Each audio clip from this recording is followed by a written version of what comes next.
Women in Nigeria have been campaigning for a long time for fairer representation in parliament. And this week, they took their cause to the streets of the capital, Abuja. Now, here's their concern. Even though women make up half of Nigeria's population, they're only 4% of the National Assembly. That's just 20 of 469 lawmakers, making Nigeria one of the worst countries in the world for political empowerment. Now, compare that to Rwanda, which is a global leader for female representation with 63% of seats, or South Africa and Cabo Verde with each over 44%. And as DW's West Africa correspondent Azeezat Olaoluwa reports from Abuja, campaigners hope major change in legislation can help Nigeria catch up. The fight for gender equality is one that these women know all too well. They have called for a bigger seat at the table in national politics. At the heart of their march is a bill to enforce fairer female representation in parliament.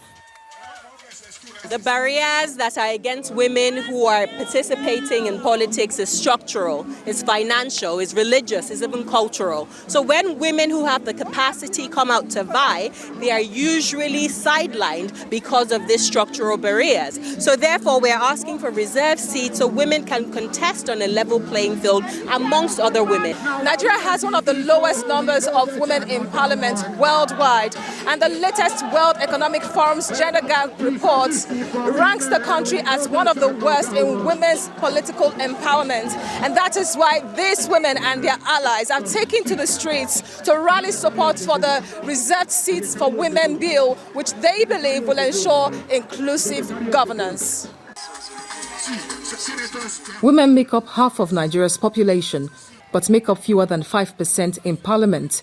In fact, following the last election, the number of women lawmakers has gone down. And that's why they marched to a national public hearing to promote the new bill. But it's not the first time the women have championed the cause. A similar campaign was rejected back in 2022. We are trying to correct the imbalance of the population, diversity in our governance systems, in our political process, to make sure that women are represented, men are represented. We are not in a competition. We see young women suffering double jeopardy because they are first marginalized as women and also marginalized as youth. It's not unusual that male politicians don't want to talk about why gender bills have consistently been rejected. And nobody has responded to us, as the National Assembly has been on recess for 2 months. Political analyst Abubakar Umar says gender issue in politics is a difficult topic. The male legislature fear that if they give in so easily, perhaps before they know it, women will suddenly dominate the legislature. And it's like they will lose power. And nobody wants to lose power. If the bill is passed into law, 182 new seats will be created, reserved for women only to contest in national and state parliaments. After this national public hearing, the bill will be put to a vote in parliament.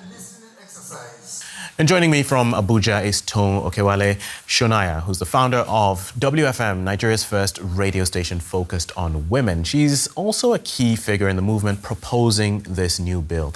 Good to have you with us on DW News Africa. Help us understand why it's so difficult for women to get elected in Nigeria. Culture, tradition, faith. Those three put together in some climes in Nigeria do not believe that women should govern. They don't think women should hold decision-making roles. And so that automatically eliminates and excludes women from holding positions of leadership in politics, especially in Nigeria. Violence is another reason. I mean, we've had instances of women being murdered, being burnt alive, women leaders of political parties. Money is another big reason why, women do not have the financial clout that men do have. And of course, godfatherism. And men is another reason why women do not hold those positions. Who are the men that influence them? Number one, the political leadership of their parties, right? told them who to vote for, and they listened to them. The traditional rulers, the imams, the pastors, their husbands, the governors of those states, the political leadership who are men, predominantly men, told them who to vote for, and they voted. This bill would mandate having seats for women in the National Assembly. But isn't there a danger that men will see these seats as women's space and become even less willing to back female candidates in the general open seats during elections? Exactly, that is it. Is when women only sit. Exactly, that is what it is. We shouldn't mince our words.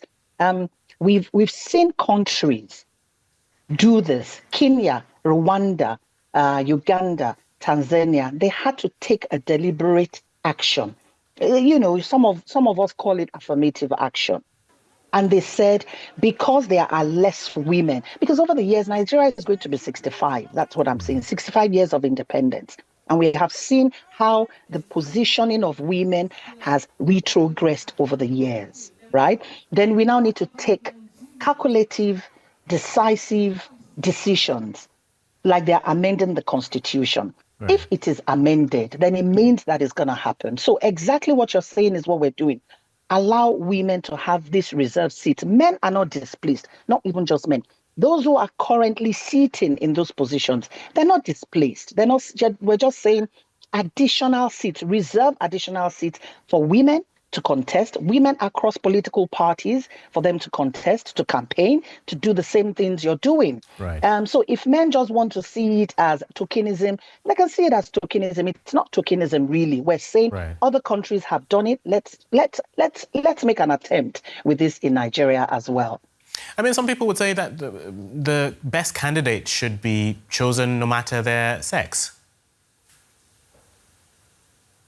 Absolutely. The best candidate should be chosen no matter their sex. But when a particular sect of people are disadvantaged, because the culture of that particular area does not allow women to do, because money does not allow women to compete, because violence does not allow women to compete. We've seen these reasons. We're saying that if those are the challenges and those are the roadblocks, then come up with an affirmative action, come up with a deliberate action. And one of the things is that create that additional seats. I mean, people can see it whichever way they want to see it. Let's just have it. Let's get it done. And that would help our economy. That would help our democracy. That would help our representation. That will make people earn the trust of the people that are leading them. So, you can see it as, but remember, the women that are going to be contesting these elections will be competent. Finally, how hopeful are you, or how realistic is it that this bill will pass? I have hope, because, and I have conviction in me. And the reason why I have hope is because I have seen how the whole of Nigeria has risen up to support this bill, right? The bill, first and foremost, is sponsored by the Deputy Speaker. Remember, we've had people who have sponsored similar bills, right? The bill is sponsored, and this is the reason why I have hope. The bill is sponsored by the Deputy Speaker of the 10th Assembly, right? Right Honorable Toun Okewale. The bill is backed up and 100% supported by the boss, his boss, the Speaker, right? Right Honorable Tajuddin Abbas. He's backing it up. He's supporting it. The bill is also being supported by the Senate President and by the President of the Federal Republic of Nigeria. And then we're going from traditional rulers home to home. All the 774 local governments of Nigeria, we're creating awareness. We're explaining to everybody, speak to your House of Representatives, speak to your senators, speak to your State House of Assembly members, tell them to support this bill because it will benefit Nigeria, it will benefit everybody, the economy will be buoyant, all right? There will be proper representation. Everybody is supporting the bill. I really have hope. It's good to be a Nigerian woman at this time. I have hope. We're appealing. We're not confrontational. We're not fighting. We're just explaining to them. the reason why this bill, the reserved seats, special seats reserved for women, should be passed. Okay. We appreciate you explaining that to us, Toun Okewale Sonaiya. Thank you very much for your time. Thank you for having me. Have a good day.